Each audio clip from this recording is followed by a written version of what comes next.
So how do you want your health care? Through a private company paying fees to your employer like you do now, or through a universal statewide program paid for by new taxes?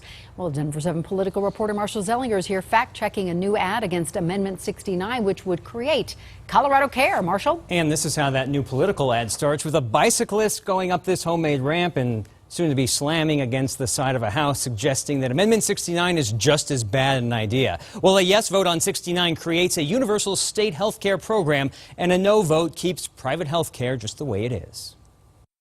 It would raise our taxes by $25 billion a year. This is true. Right now, you pay 4.63% state income tax. Amendment 69 creates a new 10% tax, no earlier than 2019. But you wouldn't necessarily pay all of it. However, if you're self-employed, you would pay all of it. If you're an employee, you pay 1/3 of the new tax. Your employer would pay the other 2/3. What that means, if you make $25,000, you'd pay $833 more a year. $50,000 means $1,800 more in taxes, and a $100,000 salary means $3,800 more in taxes. So you'd be paying this new tax instead of what's currently being deducted from your paycheck for health care. Double the size of state government. Not exactly true. This is poor wording and needs some context. The $25 billion more in taxes would nearly double the amount of money the state budgets. But the new $25 billion is specifically for health care coverage and could not be spent on something like education or roads. And give Colorado the highest income taxes in the country. This is also true, but with the math we showed you earlier, you may not be paying all 14.63%. If you're self-employed, you would pay the highest taxes in the country. If you're an employee paying a total of 7.96% in taxes, that would rank us 10th in the country, behind California and New York, but just ahead of Maine. All to replace your doctor's decisions with a state program run by politicians. This smells funny and is misleading. Your doctors would still make decisions. A 21-person board that would eventually be elected by us